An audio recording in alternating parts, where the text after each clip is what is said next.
Salut à tous, moi c'est Guillaume de la chaîne Graines de Copeaux. Aujourd'hui on se retrouve pour une vidéo que vous m'avez beaucoup demandé sur les réseaux sociaux, à savoir ce que j'utilisais le plus dans ma journée en tant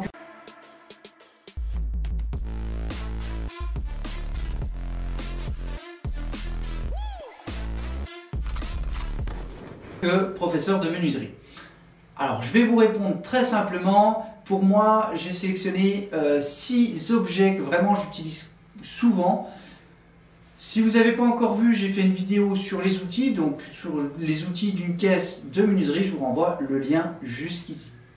Alors les deux premiers objets pour moi, ce sont Pica ou Lyra. Ce sont des crayons avec un carquois, un étui pour les ranger.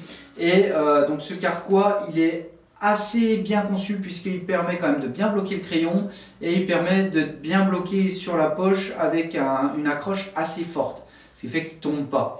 Encore une fois, la vidéo n'est pas sponsorisée, je mets juste les liens en dessous pour que vous puissiez retrouver les produits. Moi j'en ai deux, avec une couleur sur un et l'autre en crayon de papier traditionnel, et l'avantage de ces systèmes, c'est qu'ils proposent les deux un système pour tailler la mine intégré dans le carquois.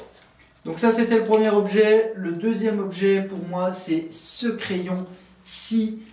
C'est je pense celui que j'utilise vraiment le plus. Pourquoi? Parce que, alors vous avez tous reconnu la marque. Alors je vous mettrai parce qu'il n'est pas si courant que ça, mais il y a un crayon de papier intégré, donc un critérium de 0,5 mm intégré dans les mines.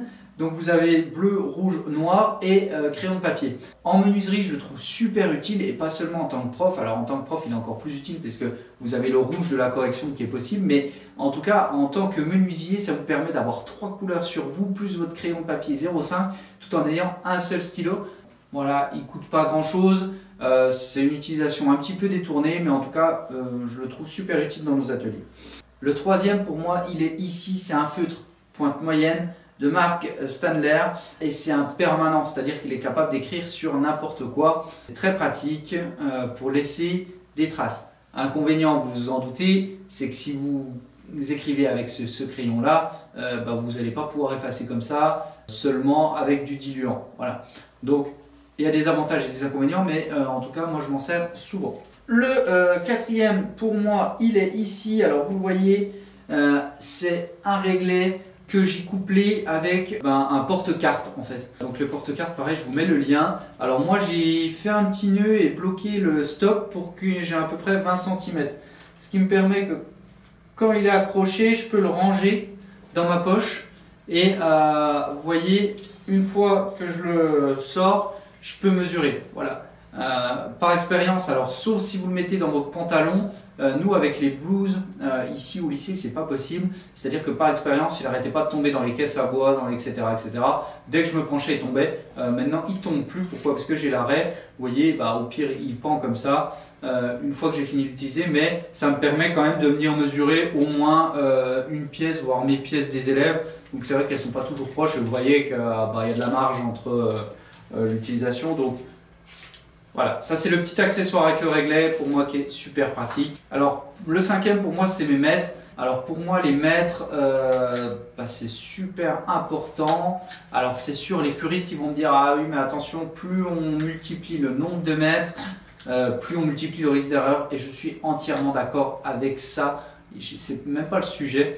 Effectivement, c'est le cas. Par contre, suivant ce qu'on veut mesurer, moi j'ai besoin de différents mètres. Voilà. Donc après, effectivement, quand vous avez pris un mètre, il faut toujours prendre la même mesure avec le même mètre. Bon, voilà, c'est un exercice à prendre, mais en tout cas, c'est pratique d'en avoir plusieurs. Alors moi, j'ai un 3 mètres traditionnel, rien d'exceptionnel, si ce n'est... alors moi, je vous conseille, un petit conseil quand vous achetez des mètres, c'est de vérifier en dessous qu'ils soient gradués, puisque c'est super pratique d'avoir les graduations des deux côtés, et de vérifier que votre embout il soit pas trop épais et que le petit embout du bout du mètre coulisse bien. Ça c'est vraiment important, sinon effectivement vous allez déjà avoir des problèmes de jeu.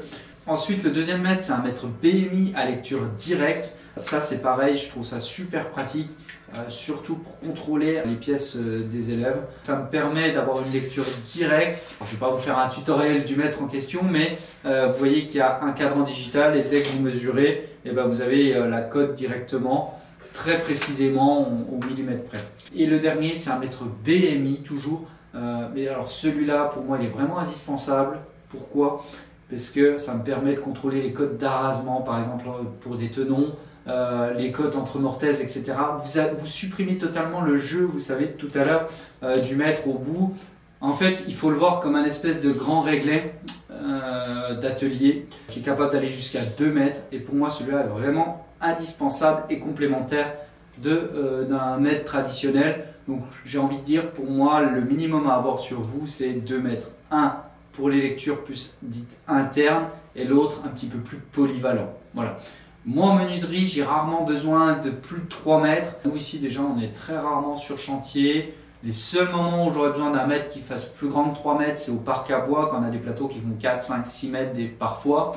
Mais même encore, puisque en général avec le 3 mètres, vous arrivez déjà à faire au moins la moitié du plateau et c'est rare d'avoir des pièces de plus de 3 mètres à couper, donc j'en ai pas le besoin ici. Et après, si j'ai plus grand, en général je prends le télémètre laser qui fait très bien l'affaire et qui est bien plus précis sur des grandes distances. Voilà, donc ça c'était pour les mètres.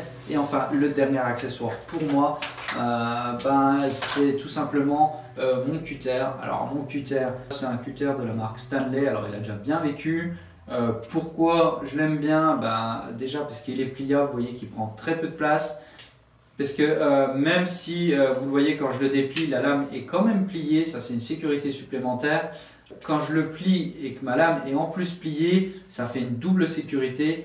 Et c'est super important quand on le met dans la poche d'avoir le maximum de sécurité pour être sûr que la lame ne s'ouvre pas dans sa poche et on se blesse avec la lame.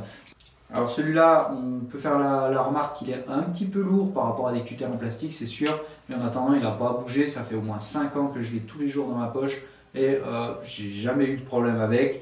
Il y a un petit rangement pour mettre des lames supplémentaires. Donc pourquoi pas, sachant que en général on est à l'atelier quand on change notre lame, mais si vous êtes sur chantier, effectivement ça peut être intéressant d'avoir ce petit rangement supplémentaire.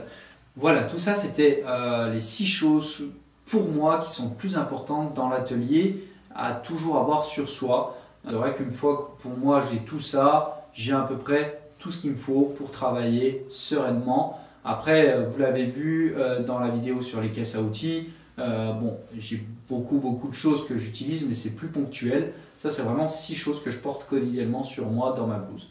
Dans le même genre de cette vidéo, vous pourrez retrouver les 6 EPI indispensables selon moi à avoir dans un atelier de menuiserie juste ici. Voilà, j'espère que la vidéo vous a plu, qu'elle vous permettra de vous aiguiller un petit peu sur le choix des choses indispensables à l'atelier. Alors je ne vous dis pas que c'est tout ce que je vous ai présenté, c'est indispensable pour vous, en tout cas pour moi, ça l'est. D'ailleurs, vous pouvez me dire en commentaire si, pour vous, selon vous, quelles sont les choses indispensables à avoir toujours sous la main. Donc n'hésitez pas à le mettre en commentaire, j'y répondrai avec grand plaisir et je lirai tous vos commentaires.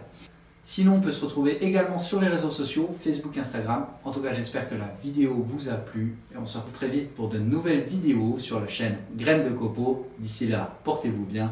À très vite.